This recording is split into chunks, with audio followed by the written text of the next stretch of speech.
The EveryDollar App by Ramsey Solutions, Dave Ramsey's company, is one of the top budgeting apps out there. Today I'm going to walk you through what are the pros and cons and what the app actually looks like so you can decide if it's a good fit for you. I'm Bradford, the Penny Pinch Guide to Personal Finance. First, make sure you hit that like button so we know to make more videos like it. Dave Ramsey is one of the biggest names in personal finance with his well-established model of the Dave Ramsey 7 baby steps to help people become debt-free. A key component of the baby steps is having a zero-based budget where you assign every dollar, hence the name, a specific job prior to the beginning of the month, so that way you know how you're going to save, spend, or give every single dollar before the month even begins. No, it doesn't mean that you're going to reach the end of the month and have $0 in your checking account. Much to the contrary, you're going to have all that money already set aside, so you're not going through the month willy-nilly wondering where your money went. Instead, you're going to be purposefully telling your money where it's going to go before it's even deposited into your bank account. With that quick background of the philosophy of the app in mind, let's take a look at the app and see what it looks like. So when you first open up the EveryDollar app, it's going to default to the current month that you're budgeting for.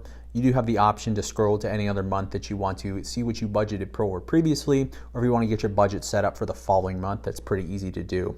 Now, it's going to break your budget down between what are your planned expenses, how much you've already spent, as well as letting you know how much money you have remaining to be spent for any given period throughout the month. So going back to the plan, because the whole point of this is to have a zero-based budget, you can see that I still have $865 left to budget for. And let's say, all right, I want to add that money to my emergency fund. So I can just add it in right here, hit done. Then it'll let you know you have $0 left to budget. Congratulations, it is an EveryDollar budget.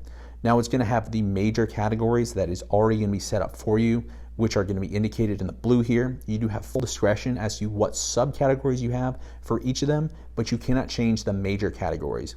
So that's going to be broken down between income, giving, savings, housing, transportation, food, personal, lifestyle, health, insurance, as well as debt.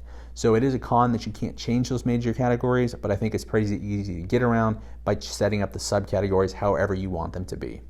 So it does also give you a pretty good little picture indication with this diagram here, and it lets you know what percentage of your overall income and your overall budget you're spending on each of these given categories, and you can just break it down. While I don't think that's really going to probably help you budget better, I think it is a good situational awareness tool. You can also swipe right to see how much money you've spent, as well as how much money you have remaining, which I think is really good, especially when you go towards the end of the month and you're trying to make that decision, hey, can we afford to go out to eat again on Friday night? Or do we need to stay in because we are getting close to spending the rest of our money for the given month? So hitting the X up in the right-hand corner. It is also really easy to add transactions if you don't have the Ramsey Plus version where it's automatically imported from your synced accounts, but you hit the plus button and you're going to say, hey, you can actually change the date, which I really like. Say you know you are going to have all of your utility bills, they're set up on auto pay, so you can say, hey, this utility bill is going to be set on for the 24th of February or whatever it's going to be. But let's just say I went out and I bought some stuff at Lowe's. Say I went and spent $50 at Lowe's, you can throw the merchant's name in here, it pre-populates it, choose the budget item, scrolling down here, where do I actually have money left in my budget to be able to pull? Scrolling down here, hey look, I still have $350 left to spend in home improvements because that was something I was planning on getting done for this month. So I'll select that category, hit done. You can add a check number if you're writing an actual physical check. You can also add a split if you want to split it between different categories, which I think is really good. So you're going to Walmart to get some groceries, but you're also buying a new charging cord for your phone. You can split it up like that. So I think that's actually a really helpful thing that I haven't seen on other budgeting platforms. But for this one, we're not going to do it. We're just going to hit save, and then it's going to deduct that from how much money we have left to spend. So that pretty much breaks down how the budgeting portion of the app works, but we'll just kind of skim through the rest of the stuff. So hitting transactions, it's going to give you a good breakdown. Where is that money being spent? How is it being spent throughout the month? And again, you can add them in here or on the main budgeting tab. Clicking on accounts, unless you have the Ramsey Plus, which is the paid version of the app, which also gives you some other stuff that I'll touch on later in this video, you're not going to have the ability to actually sync any accounts. You'll have to do everything manually with your inputs. Clicking on Insights, these are features that you'll get with the Ramsey Plus as well.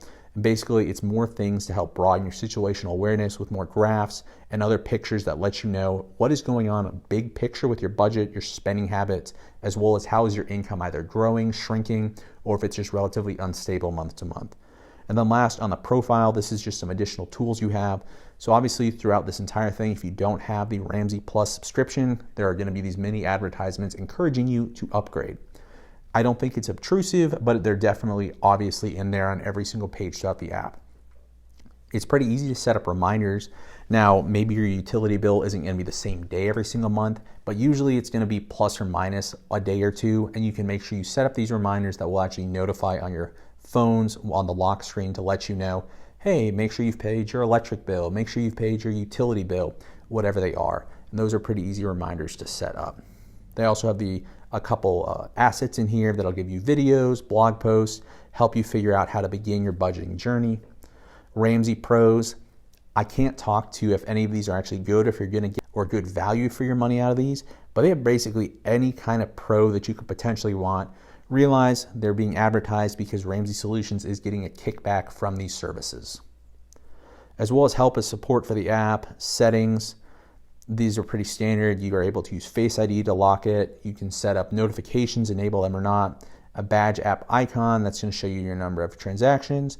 And you have a sign-in streak, which is just letting you know, hey, congratulations, you've signed in for 123 days continuously. You're doing a great job on budgeting. It gives you some other about information. You can share the app with your friends as well as you can sign out. I don't know why you would really need to switch whoever's using the phone. It's not like you're going to lend your phone to somebody else to be able to budget, but you have the option to be able to sign out if that's something you need to do. And that pretty much wraps it up. So you have the profile, insights, accounts, transactions, as well as the main budgeting page. It's pretty simple and straightforward, and I think it's really easy to start budgeting as soon as you download the app. Now, as I mentioned through the walkthrough, there is both a free version of the EveryDollar app, which is what I showed you, as well as a paid version of the EveryDollar app, which is called EveryDollar Plus.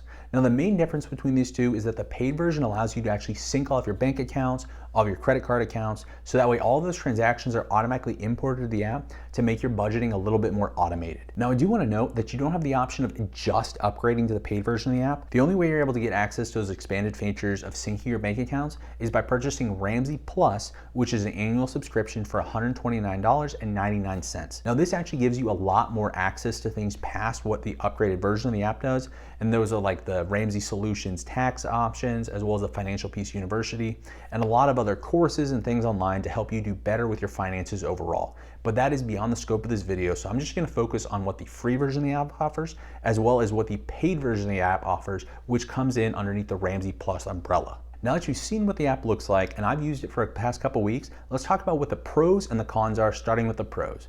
So first off, I think the app is actually really intuitive, and I think it's easy to use, and there's very little learning curve to start budgeting as soon as you download it. Another feature working in favor of the EveryDollar app is that you are able to have joint accounts with your significant other. Compare this to the likes of Mint, where it does a really good job of helping you budget, but you do not have the option of having a joint account with somebody else.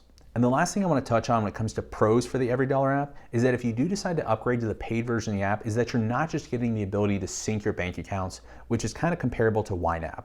You're getting everything that comes within the Ramsey Plus umbrella, which, as I kind of previously mentioned, is going to give you access to Financial Peace University. It's going to give you access to the Ramsey Tax Solutions, which is their tax prep software. Think of like TurboTax or TaxAct. While I haven't used that, it is nice to have something that is included with this entire umbrella.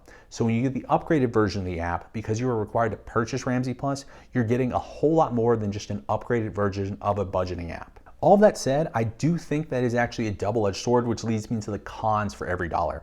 Is if you do end up paying for the upgraded version, there might be a lot of features that you are paying for that you never actually use, and it could be a waste of money. And another component of that, at least where the app is concerned, is that there are other apps out there like Mint, where the big thing that you're getting when you're paying for the paid version of EveryDollar is that you have the ability to sync your bank accounts.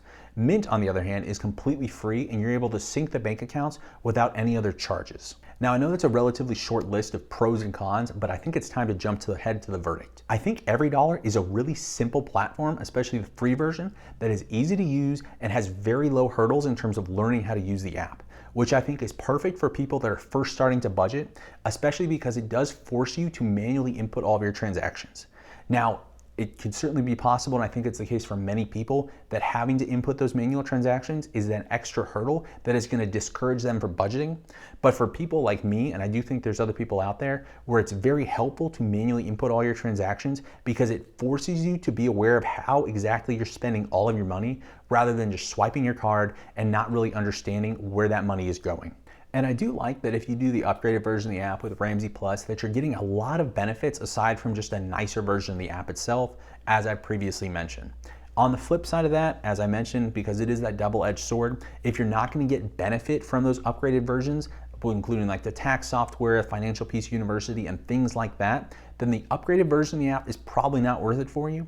And if you're trying to look for something where you're spending your money in terms of getting a return on your investment, YNAB is probably a much better app for that. If you're trying to figure out which budgeting app is the best for you, make sure you check out our review of YNAB right here, as well as Mint right here. I want to thank you for joining me today, and until next time, just remember to pinch a little.